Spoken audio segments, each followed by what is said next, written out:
نحمدہ و نصلی علی رسولہ الکریم۔ عزیزان محترم، میں Muhammad Aslam Dodi, chairman liberal party Pakistan, آپ سے مخاطب ہوں اور آپ دیکھ رہے ہیں liberal party Pakistan YouTube channel. پیش خدمت ہے پروگرام خدا سے ملاقات۔ آج کا موضوع ہے بگ بینگ تھیوری پر میرے اعتراضات، خدا کے وجود کی نشانی نمبر 1۔ عزیزان محترم، گزشتہ ایپیسوڈ میں جو میں نے کل بنائی تھی آپ حضرات کے سامنے، بگ بینگ تھیوری پر میں نے اپنے 3 اعتراضات پیش کیے تھے اور آج بھی میں اپنے 2 اعتراضات پیش کر رہا ہوں۔ گزشتہ روز بھی اور آج بھی میں بگ بینگ تھیوری کے بنانے والوں، اس کے خالقین اور اس کے ناشرین کو یہ چیلنج دے رہا ہوں کہ میرے ان سوالوں کے جواب دیے جائیں، کسی بھی میڈیا چینل پر آ کر یا ابلاغ کے کسی بھی ذریعہ پر، ریڈیو پر، ٹیلی ویژن پر، اخبارات کے ذریعے کہیں بھی میرے ان سوالوں کا جواب دیں، میں ان کا بے حد مشکور ہوں گا۔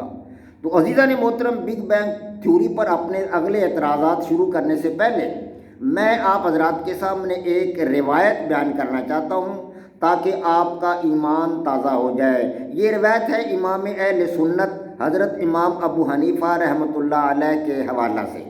روایت ہے کہ امام اہل سنت حضرت امام ابو حنیفہ رحمۃ اللہ علیہ سے دہریوں نے کہا کہ خدا کا کوئی وجود نہیں۔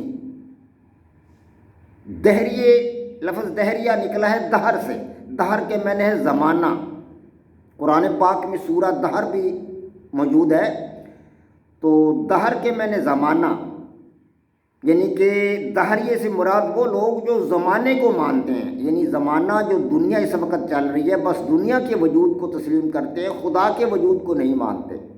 وہ یہ بات تسلیم کرتے ہیں کہ یہ دنیا اپنے آپ بن گئی ہے اور اپنے آپ ہی یہ ختم ہو جائے گی یا اپنے آپ یہ چلتی رہے گی، لیکن خدا کا کوئی وجود نہیں ہے، وہ خدا کے وجود کو تسلیم نہیں کرتے۔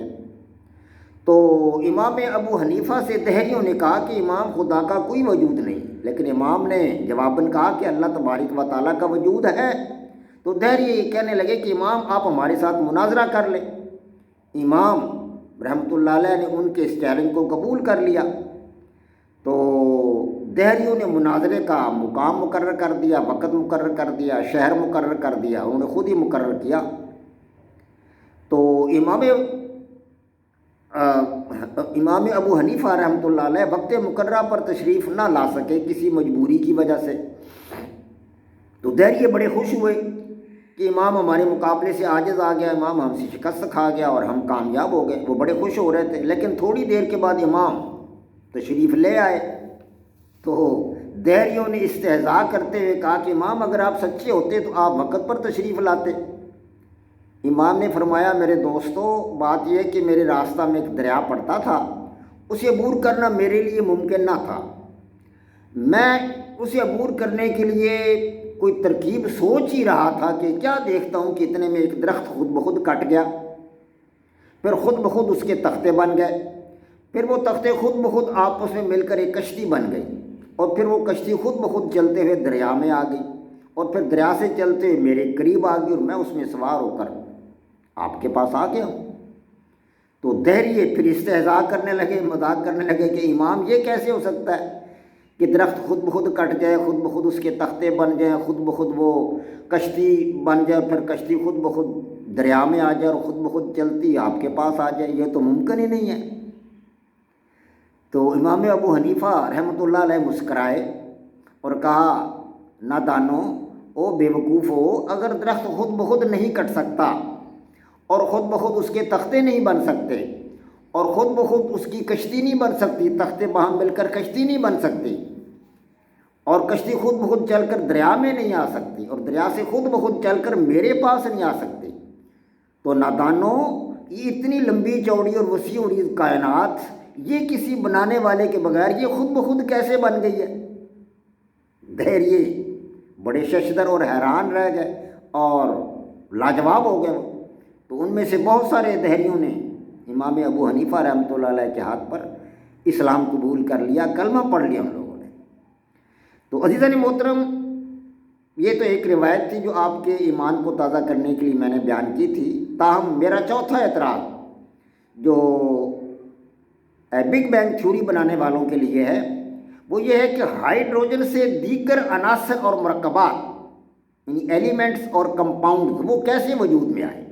مثلاً ہیلیم ہے، کاربن ہے، نائٹروجن ہے، امونیا ہے اور پانی ہے، یہ کن حالات میں اور کیسے وجود میں آئے. بگ بینگ تھیوری والے جو خالقین ہیں اور اس کے ناشرین ہیں وہ مجھے اس کا جواب دیں. اور آگے میرا 5واں اعتراض یہ ہے کہ کرۂ ارض پر 4 میں سے 3 حصوں پر پانی، کرۂ ارض کے 3 حصوں پر پانی، صرف ایک حصہ خشکی ہے. کرۂ ارض پر اتنی بڑی مقدار میں پانی کیسے وجود میں آ گیا؟ یہ ناممکن ہے. خشکی کا حصہ زیادہ ہونا چاہیے تھا، پانی کم ہونا چاہیے تھا، لیکن پانی اتنی زیادہ مقدار میں کیسے وجود میں آ گیا؟ ان کی تھیوری کے مطابق تو پانی کم ہونا چاہیے اور خشکی زیادہ ہونی چاہیے، لیکن 3 حصے پانی ہے تو اتنی بڑی مقدار میں پانی کیسے وجود میں آ گیا؟ اس تھیوری کے بنانے والے اور اس کے ناشرین مجھے اس کا جواب دیں. اس کی بھی سائنسدانوں نے کوئی وضاحت نہیں کی ہے. حقیقت یہ ہے میرے دوستو کہ بگ بینگ تھیوری سائنسدانوں کا ایک ایسا مفروضہ ہے جس کی کوئی بنیاد نہیں ہے. کتابوں میں یہ پڑھایا جاتا ہے، 6ٹھی سے 10ویں جماعت تک کی کتابوں میں بگ بینگ تھیوری کے بارے میں پڑھایا جاتا ہے، اگلی کلاسز کے اندر بھی ہوگا. تو بگ بینگ تھیوری کے بارے میں طلباء کو گمراہ کیا جا رہا ہے. طلباء کو یہ بگ بینگ تھیوری جو پڑھائی جا رہی ہے تو اب اس کو چیلنج کرنے کا وقت آ گیا ہے.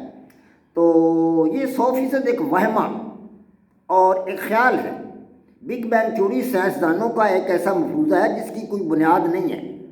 جی ہاں، اور سائنسی نظریات درست بھی ہو سکتے ہیں، غلط بھی ہو سکتے ہیں. اگر بگ بینگ تھیوری صحیح ہوتی تو اس کی صحت کے حوالے سے اب تک 20 بلکہ سینکڑوں سیر اصل تبصرے ہو چکے ہوتے اور یہ قانون یعنی لا کا درجہ حاصل کر چکی ہوتی.